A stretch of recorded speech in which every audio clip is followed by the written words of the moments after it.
সত্যি বন্ধুরা, আমার এই শান্ত ভাইয়ের ভিডিওটা দেখার পরে আমার চোখের পানি ধরে রাখতে পারি নাই। আপনাদেরকে অনুরোধ রইল পুরো ভিডিওটা দেখার পরেও যদি ভালো লাগে ভিডিওটা একটা শেয়ার করে দিবেন, আরেকজন মানুষকে দেখার সুযোগ করে দিবেন।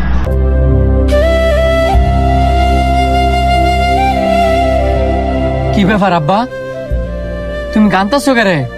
টিয়া পয়সা যা আছেন সব তো দোকান বাইরে দিয়ে লাইছি। আমারও তো জান পড়ে গেছে গা, আগের মতো কাম করতারি না। কালকে হইল ঈদ, তোর ছোট ভাইটাই কইতাছে গরুর গোস খাইতো, আমি কইতেই না দেবো, এটা মনে করি আমি কামতাছি। কাইন্দো না আব্বা, তোমার আমি কতবার করে কইছি যে আমি একটা কাজ করি, তুমি বারবার কও যে আমি লেখাপড়াটা যাতে আগে শেষ করি। হেন্দা আবার আত্মীয় স্বজনরা আম করে দেখতারে না। যদি আত্মীয় স্বজনরা দেখতার তো তা না হয় ছোট ভাই লেখাপড়া বুঝতে চাই আনতে পারতাম। আসলে কি আব্বা, মধ্য ফ্যামিলির ঘরে জন্মাইছি তো কারো কাছে চাইতে পারি না। গরিবের ঘরে জন্মাইতাম তাহলে হাত ফাইতে ফাইতে হইলেও ছোট ভাই লেখা গুস্ত নিয়ে আইতাম।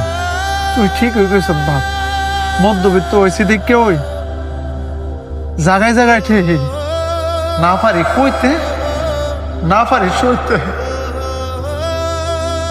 এই ধর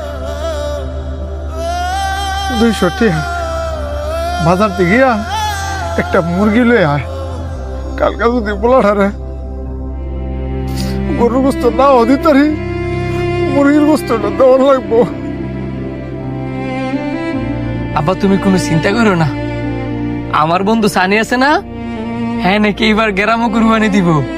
আমি হ্যার কাছে যাম, দেখবা হ্যাঁ আমার জীবন না করতো না, এতগুলা গুস্ত দিয়ে দিব। তুমি থাও,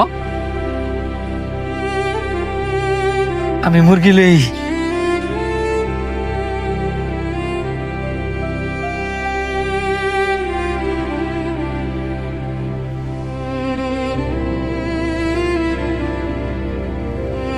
সানি, কে ভাই তুমি? আমার চিনছস না? আমি শান্ত। শান্ত? আরে তুই আর চিনছস না? উত্তর পাড়া যাথায়। আমি উত্তর পাড়া থাই, তা শুরু বলার বন্ধু। এতক্ষণে চিনছি, তুই মিন্টু ঘর ফোলা। তো কি খবর তোর? আলহামদুলিল্লাহ ভালোই। অনেকদিন পরে তোরা দেখলাম, নিজের কাছে অনেক শান্তি লাগতাছে। হইছে, কি কারণে আইছো সেটা ক। কেমনে যে কই লজ্জার কথা,